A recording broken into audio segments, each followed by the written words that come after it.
ഇത് പഴയ മൂന്നാർ പോയിട്ടുള്ള ആളുകൾക്ക് അറിയാൻ പറ്റുമായിരിക്കും. നമ്മളിവിടെ ഇൻട്രോ ഒന്നുമില്ല, നമ്മൾ ജസ്റ്റ് കണ്ട ഒരു വീഡിയോ ഇടുവാണ്. ലോഡ്ജ് ഹെദർ നമ്പർ 928 SC എന്ന് പറഞ്ഞൊരു ബിൽഡിംഗ് ആണ്. ഭയങ്കര മിസ്റ്റീരിയസ് പ്ലേസ് ആണ്, ബിൽഡിംഗ് ആണെന്നൊക്കെയാണ് പറയപ്പെടുന്നത്. നമുക്കറിയില്ല.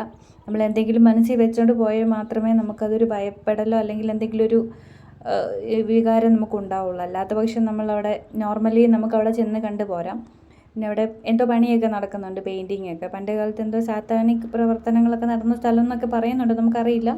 പിന്നെ ഈ ലോഡ്ജ് ഹെദറിനെ കുറിച്ച് എന്തെങ്കിലും അറിയണമെങ്കിൽ ആൾക്കാർ കുറേ വീഡിയോസൊക്കെ ചെയ്തിട്ടുണ്ട്, നിങ്ങൾ പോവുക, അത് പോയി കാണുക. പിന്നെ അതിലെ സത്യസന്ധതയെക്കുറിച്ച് എനിക്കറിയില്ല, എല്ലാവരും അന്വേഷിച്ചറിഞ്ഞിട്ടാണെന്ന് പറയണം, നമുക്കറിയില്ല. എനിക്കവിടെ ഒന്നും ഫീൽ ചെയ്തില്ല പേടിക്കാനും മാത്രം. പിന്നെ അവിടെ ചൂണ്ടയിടുന്ന ആൾക്കാരും എല്ലാം ആ പരിസരത്ത് നിറയെ ഉണ്ടായിരുന്നു, ഒന്നും പേടിക്കാനില്ലായിരുന്നു.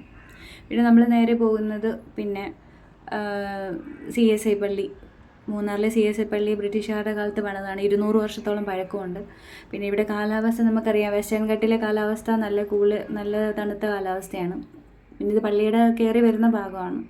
അവിടെ നിൽക്കുന്ന ഒരു മരമാണിത്. ഇപ്പം നീലയുടെ വകഭേദത്തിലുള്ളൊരു പൂവാണ്. പക്ഷേ ഇപ്പം ജക്രാന്തയുടെയൊക്കെ സമയമാണ്. ജനുവരി, ഫെബ്രുവരി മാസം, ഏപ്രിൽ മാസം വരെ ജക്രാന്ത നിറയെ പൂക്കളൊക്കെ ആയിട്ട് നമുക്കറിയാം. വെസ്റ്റേൺ ഘട്ടിലെ പൂക്കൾക്കൊക്കെ നീല നിറങ്ങളായിരിക്കും. നീലയുടെ വകഭേദങ്ങളായിരിക്കും ഏറ്റവും കൂടുതൽ. കാരണം അതിൻ്റെ ഭൂപ്രകൃതിക്ക് അനുസരിച്ച് അങ്ങനെയാണ്. പിന്നെ ഇത് ഇങ്ങോട്ടേക്കൊന്നും നമുക്ക് കയറാൻ പറ്റില്ല. എനിക്ക് തോന്നുന്നത് സെമിട്രി ആണെന്ന് തോന്നുന്നു. ഇത് പള്ളിയാണ്. പള്ളിക്കകം കരിങ്കല്ല് കൊണ്ടുള്ള കെട്ടായതുകൊണ്ട് നല്ല കൂളിംഗാണ്. പിന്നെ പരിസരം ഒരുപാട് പേര് കാണാനൊക്കെ വന്നിട്ടുണ്ട്. പള്ളി ഒരുപാട് ചരിത്രങ്ങളുള്ള സ്ഥലമാണ്. ബ്രിട്ടീഷുകാർ അവരുടെ വേരുകൾ അന്വേഷിച്ച് ഇപ്പോഴും വരുന്നുണ്ട് ഇങ്ങോട്ടൊക്കെ.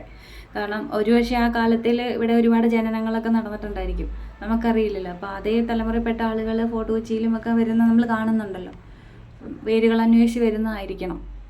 അപ്പം ഇത് പള്ളിയുടെ പരിസരമാണ്. പള്ളിയുടെ അവിടെ ഫ്രണ്ടിൽ നിന്ന് നോക്കുമ്പോൾ ഉള്ള മൂന്നാറിൻ്റെ ഒരു ചെറിയ കാഴ്ച.